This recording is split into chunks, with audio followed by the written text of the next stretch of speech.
Update po tayo sa disgrasyang sinapit ng pagkakarera umano ng dalawang motorcycle rider sa Marilaki Highway sa Tanay, Rizal. Kausapin natin si PNP Highway Patrol Group, PIO, ang spokesperson, Police Lieutenant Nadame Malang. Magandang umaga at welcome po sa Balitang Hali. Hello po, Sir Rami. Sir Rami, magandang tanghali po sa ating lahat at sa lahat po na nakikinig po ng ating programa ng Balitang Tanghali. Opo, bakit po kayo may nakapagsasagawa pa rin ng illegal drug racing dyan po sa bahagi ng Marilaki Highway? Tama po ba yan, sir? Kung makikita po kasi natin, sir, yung area po talaga ng Marilaki, isa po sa mga malalapad at mahahabang highway or daanan po dito po sa ating bansa. Kaya naman talagang nagkakaroon ng isang pag-interes itong ating mga kababayan na talagang dayuhin at gahilin itong kahabaan po nito. Kasi po, yung 115 kilometers, ito pong kahabaang Marilaki, hindi po talaga pangkaraniwan sa ating pong mga daanan dito po sa ating bansa. Pero kaninong responsibilidad po ba na tiyaking may mga nagbabantay doon sa lugar para mapigilan yung illegal drug racing? Kasi hindi po ito yung una Marami na rin na aksidente dyan sa lugar na yan.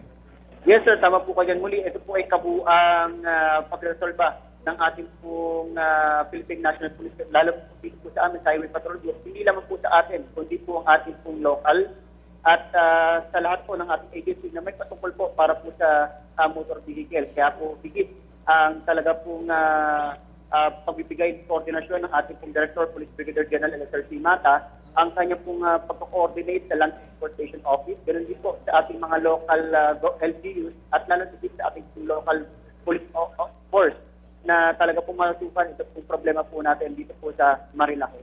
Sa ating pagkakaalam po, iniikutan yan ng mga otoridad dahil nga sa mga insidenteng ganito. At pag may mga nag-iipon na mga katulad yan, mga tao, mga nanonood, dahil ito yung isa bahagi ng highway na talagang dyan nagpapakitang gilas yung mga rider. So sa mga yung mga lugar kung saan sila nag-iipon, usually may mga nagbabantay doon. Ngayon po ba dito sa particular na insidente nito, meron po ba tayong balita kung may na-assign doon o may nadaanan man lang na otoridad doon?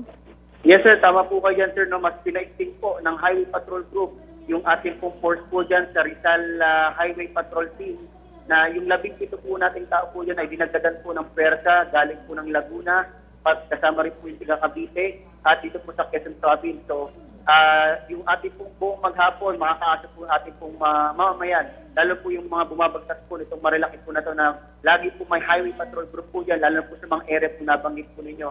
Including na po dyan doon sa may Palo Alto, doon sa Demon Curve, sa Devil's Curve, and even po rin sa area na kung saan talaga maraming tumpok ng mga tao. Dito po sa nabanggit po ng ating area.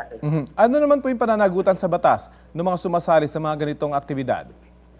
Sir, patungkol po sa batas na ito, sir, maaari po natin ipasok dito, sir, yung RA 4136 o yung ating Land Transportation Office na Land Transportation and Traffic Code na kung saan inaakit na po natin sa LTO para po mabigyan po ng karapatang fine, suspension po ng revocation ng driver's license at pagkaka-imprisonment din po ng mga malalaman po nating may sala para po sa nangyari.